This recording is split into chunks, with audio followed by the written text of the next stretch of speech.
Hidden Treasures by Harry A. Lewis. Cornelius Vanderbilt.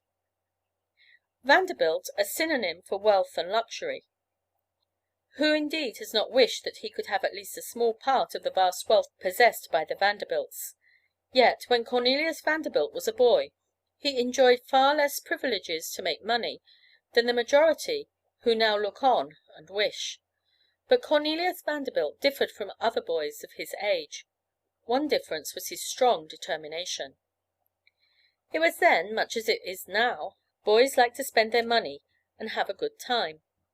It was a common saying in the neighborhood where he lived that when Cornel Vanderbilt concludes to do anything, it will certainly be done. A ship stranded off the shore, young Cornelius's father took the contract to transfer the cargo to New York City.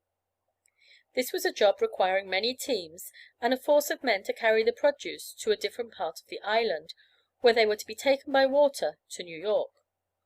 Although but 12 years old, young Vanderbilt was given control of this part of the work. His father, by accident, neglected to furnish him the money with which to pay his ferriage. Here he was, a lad 12 years old, with no money, in charge of a lot of horses which must be ferried over at a cost of over $5. He hesitated but a moment. Walking boldly up to the hotel proprietor, he said, "Sir, I am here without money, by accident. If you will kindly advance me the money to pay the ferriage, I will leave a horse as your security." The proprietor was a perfect stranger to Vanderbilt, but he was struck with such enterprise. The money was advanced, and the horse redeemed within 48 hours.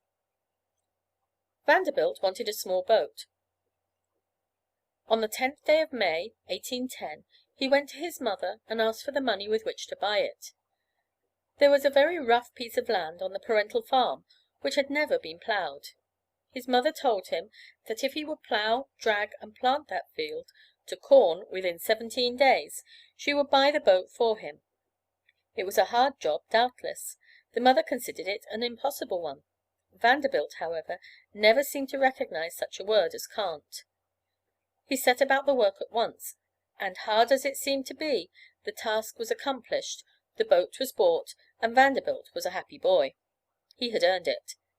Now, as Vanderbilt did not want his boat for pleasure, he at once began business carrying produce from Staten Island to New York City. When the wind was unfavorable, he used oars or a pole to aid his sails. Thus his produce was always on time. People said, "Send your stuff by Vanderbilt, and you can depend on it being in season."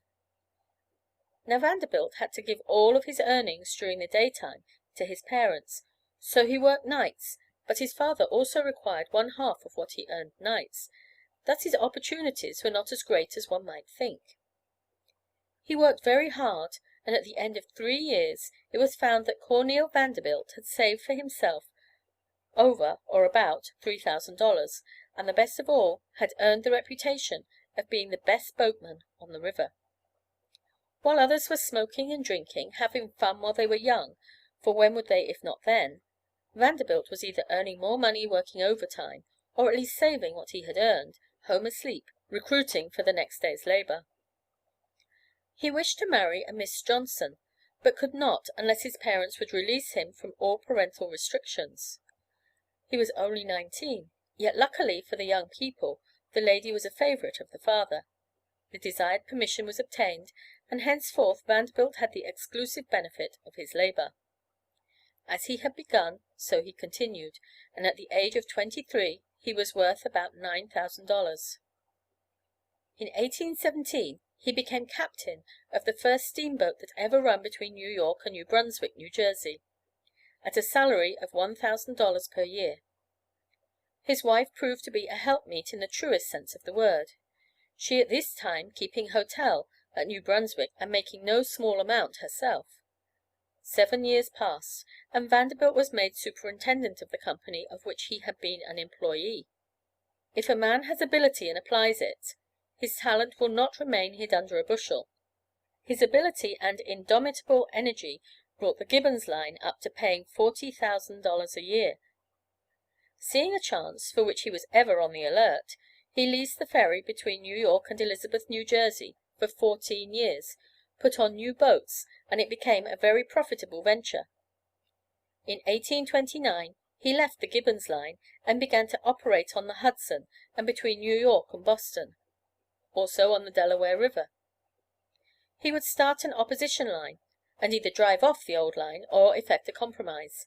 In 1849 he obtained from the Nicaraguan government a charter for the steamship company. He next went to England and raised the extra funds needed. He then went personally and inspected the whole route that was used, and by a system of cables fastened to trees, shortened the same about 700 miles over all existing lines. He placed steamers on each ocean and cut the fare from New York to San Francisco one half. Soon he had destroyed all opposition and then made immense profit. Afterward he sold out for $2 millions. Mr. Vanderbilt, like all successful men, made finance a study. He foresaw that there were great profits to be realized in the near future in the undeveloped railway systems in the country. To see a chance was at once to set about planning to improve it. He at once began to withdraw his money from the water and invest in railroads, which were then coming rapidly to the front. The wisdom of Vanderbilt can be seen, for at the beginning of the war, which he had been long expecting, his money was all transferred from the water, and thus his interests were not jeopardized by the war made upon our commerce. He, however, had owned so many vessels that he had long since been known as Commodore Vanderbilt. In fact, few people today know him by any other name. He, at the beginning of hostilities, presented the government with a magnificent steamship, the Vanderbilt, worth $800,000. When he entered the railroad business, he was estimated at from 35 to 40 millions.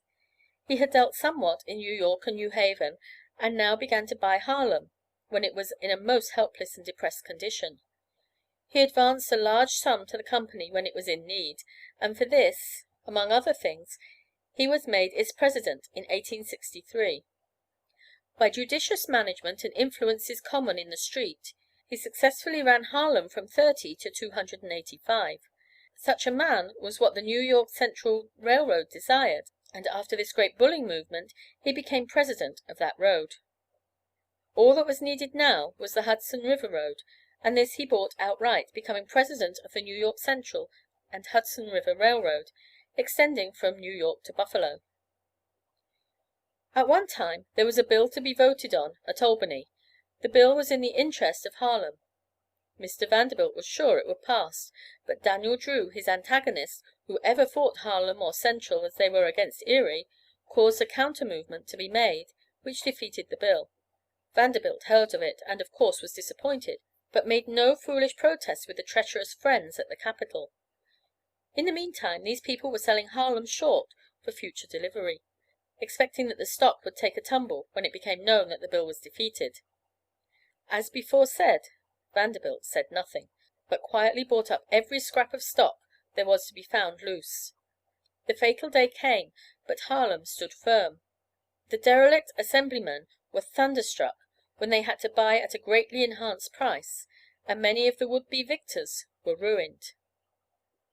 In 1873 the Lake Shore and Michigan Southern Railroad was operated in connection with the Vanderbilt system, making a palace car route from New York City to Chicago. From New York to Buffalo a quadruple track, thence a double track. Among the charities of Mr. Vanderbilt is a gift of $750,000 to the University in Nashville, Tennessee, which bears his name. He died in 1877, worth about $80 millions. End of Section 3. Cornelius Vanderbilt.